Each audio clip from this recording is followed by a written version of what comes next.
All right, y'all, today I bought this huge ribeye bone-in roast, and instead of paying those expensive steakhouse prices, I decided to cut my own. I really did not expect this to come this big. Usually when I order the bone-in ribeye roasts from Albertsons, I get one that's about 4 bones. It's not very big. Today, I got the whole darn thing, but I am not upset about it. It is on sale this week and I decided to get one, and I will show you how I cut it. I always buy the bone-in roast because I cut those little bad boys off and I serve that as another meal later on. So not only am I going to have ribeye steaks that are boneless and delicious, and I can choose the thickness that I want, but I'm also going to have a rack of ribs that will be absolutely delicious. I have my handy dandy Cutco knife that is wonderful. My son-in-law talked me into getting a Cutco knife, and I didn't think that I needed it, but now I think I do. I love it.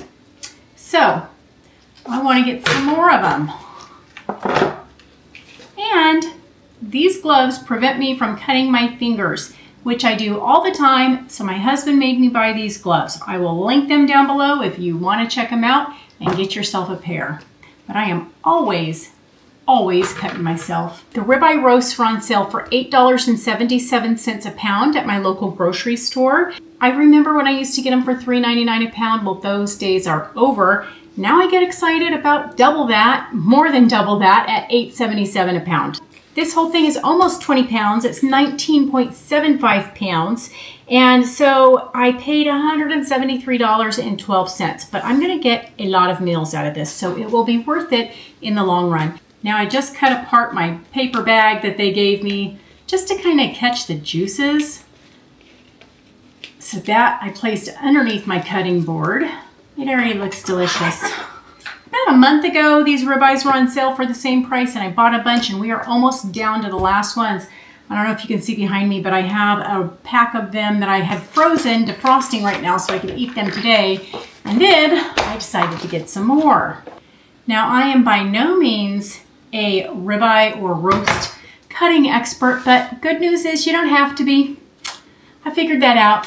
I'm going to start by cutting off the ribs. I want to save these for later for an additional meal of ribeye rib bones because it's really good. It makes the best ribs.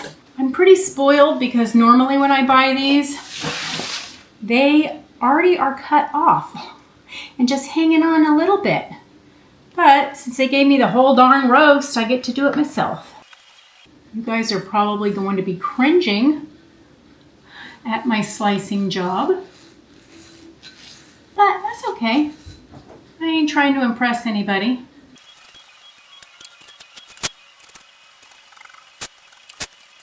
Okay, so if you guys see that, I just cut a little bit underneath the bone. And now I will continue to slice the rest of the bones off. I just kind of wanted to make myself a little start. Now, does that not look delicious? I know I say about everything, but this really does look delicious. So my husband likes the big fat steaks. I prefer a smaller steak because I can't eat that much. So I'm going to be cutting a little bit of both. And I don't want to go over an inch. Well, it doesn't have as much marbling as I thought, but I am sure it's still going to be delicious.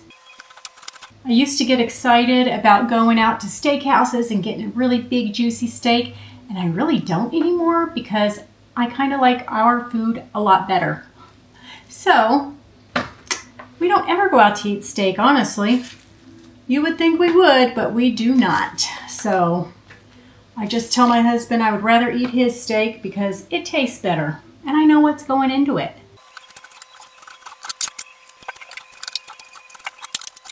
I think what I'm going to do is cut these ends off and cut them into chunks, all that fat, so I can air fry it and have it as a snack later because that is one of my most favorite things is crispy ribeye fat.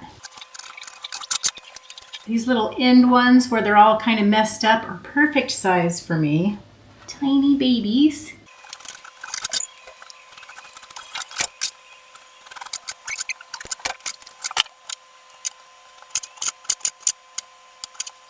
We got a rack of ribs and 20 steaks. Yum. 20 steaks, a rack of ribs, crispy beef fat snacks, all from one roast. That's how you make carnivore affordable.